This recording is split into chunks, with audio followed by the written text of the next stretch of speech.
Hey, how's it going, everybody? Beautiful day. I figured I'd share this view with you. I'm sitting here overlooking the ocean and what is turning into be a warm, oddly warm fall day.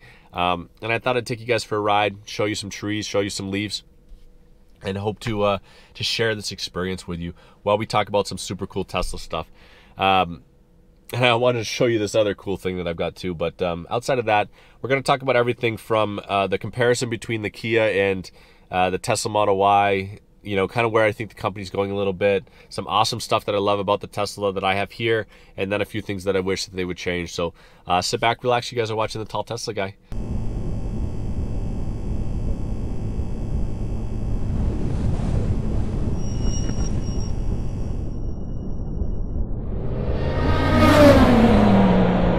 So I want to start right out with talking about the comparison. I read this article, and I'll show you here, between, you know, comparing the Kia to the Tesla Model Y. Now, as far as like specs go, as far as like I don't know, size, class, the Kia SUV, the Kia SUV EV is pretty comparable to the Tesla Model Y.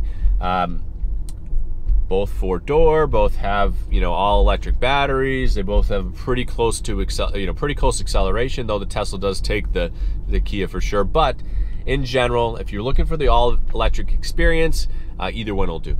Now, I went with the Tesla, as you guys know. I love the drive. I love the regen braking. I love the panoramic glass roof, all that sort of stuff. But I know that's not proprietary to Tesla, right? The EV experience gives you that instant torque that you get from any EV, which gives you the opportunity to kind of do those rapids, you know, they call them rapid starts, where you take off. Now, the thing that you get with a Tesla that you don't have with other EVs is the battery life. Battery life is huge. Now, the Tesla has the longest range of any EV on the market, any EV globally. But this Model Y in its class, SUV, longest range of any EV. With that longest range of any EV, what you get is 330 miles or so. Now, the direct comparison between that and the Kia is about 240 miles. Now, you can get a long-range battery. You can get the front-wheel drive or the rear-wheel drive. You have all this other stuff that brings you closer to about 300 miles. And in the end, you can get it to about 310. But that's with all the other stuff that you add to it. Now, the Kia starts at about 40. Now, there's nothing to add with Tesla other than full self-driving or maybe change the color of the paint, stuff like that. Whatever you see on the website is their base model, or is the model that you can get, basically. But with other auto manufacturers, especially the legacy ones, you can basically start out with a shell that's got four wheels on, and then they charge you for everything added to it, which is just the way that they do it. But nonetheless, it ends up making it more expensive than it was from the start if you were to have like something that they told you the price right outright. So in this article particularly, they talk about the $40,000 Kia versus the $60,000 Model Y. Now, even before the article is done, once you get into it and you add all that stuff to it, the Kia ends up getting over, you know, $50,000 anyway. It's pretty close to the Model Y, and you still don't have the range. There's another thing with it too that Tesla has, is the supercharging network.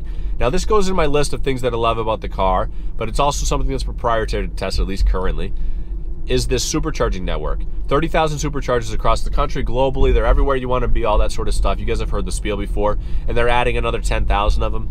Another 1,000 of them anyway, with 10,000 by the end of the year, or by the end of 2020, I'm sure.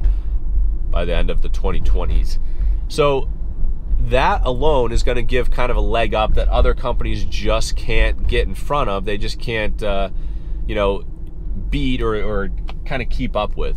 It creates a situation where you have other companies trying to create everything else that Tesla is, being the range, the capacity, the storage, all that kind of stuff, and then they don't have the supercharging network. Now, we talked about charging at different places, and I know you can do that. You can charge at, you know, superchargers. You can charge at EV and Go, Plug Share, Electrify America, and now with that CCS adapter that Tesla has, you can charge anywhere that any other EV can charge, which is super neat, and it's kind of fun to see. It's fun to be at. But this particular case, the or this Kia doesn't have it doesn't have the range. It doesn't have the storage capacity. When you fold the seats down in the Kia, you've got 52 cubic feet of storage. When you fold the seats down in the Model Y, you have 76 cubic feet of storage. Now, what are you gonna do with 76 cubic feet? Put an oversized golden retriever, have some sub trunks. You also have a frunk that you don't get in that car. And you have the ability to do all that stuff, which is kind of nice. It makes me think about it. It makes me think about it when I'm driving around the Tesla, and then it just kind of adds to the stuff that I love about the car. You know, we were going to talk about that too. I mean, Tesla's all over the place in their news. Elon's buying Twitter, maybe not buying Twitter. Is he not focusing on the company? But one thing I will say is that they're still producing cars that people love, that I love, that have features in them that I just love in general too. And in this particular case, it's a panoramic glass roof. It's all this extra storage that you get in the car. It's all this, you know, the supercharger network. It's everything else that you have that, that you just don't get with other things. So I wanted to talk about everything that I love about the car too. And you know, the comparisons and everything, those are all important and relevant. And in the end though, you buy it and then you either love it or you don't. And the EV experience, the EV lifestyle was something that I jumped into and was excited about, but I could see the trepidation that people would have with it.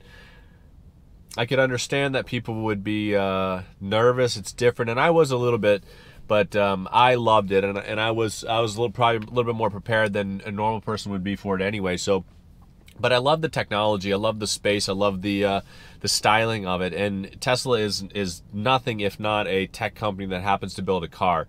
So you guys know that it's a real minimalistic interior design, the big screen in the middle, and that's basically it.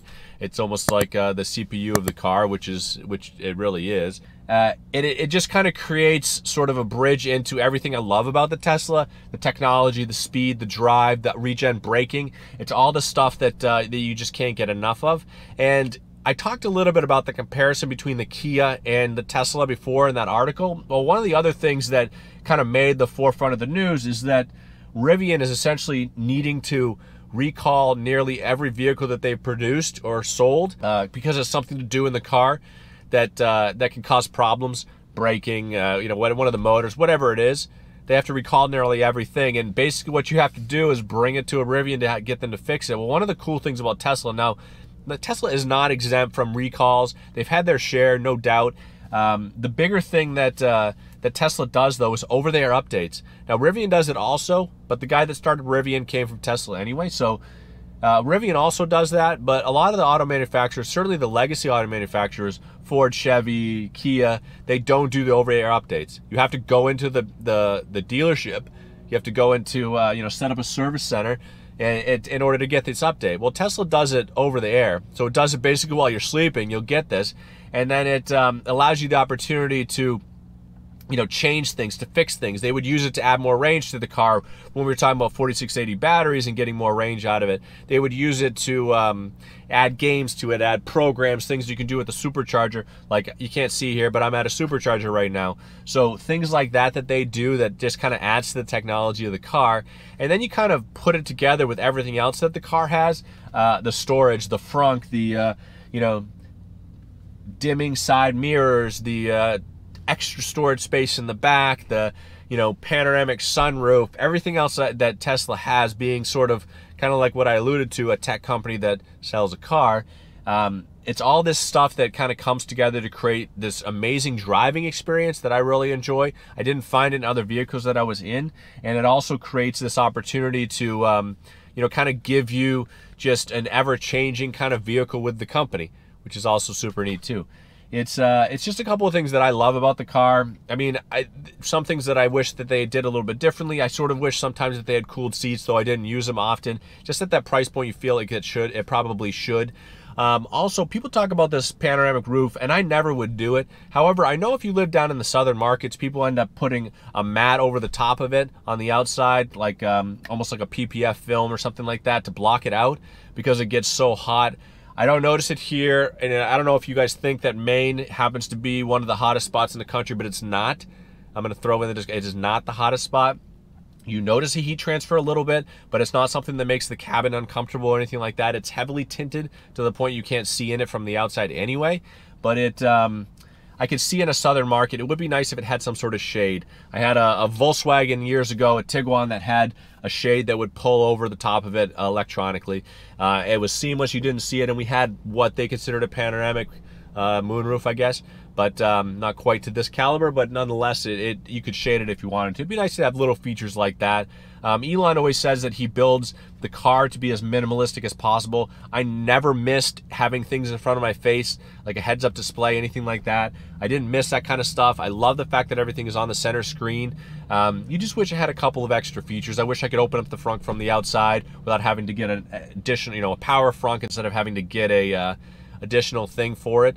But things like that who knows, maybe they'll come down the road. I'm not sure. But either way, I really appreciate you guys tuning into the video. I hope you guys are having a great day, week, month so far. You're having the opportunity to get out there and enjoy some of the views if you have them, and that you're staying safe out there. Thanks for watching, everybody.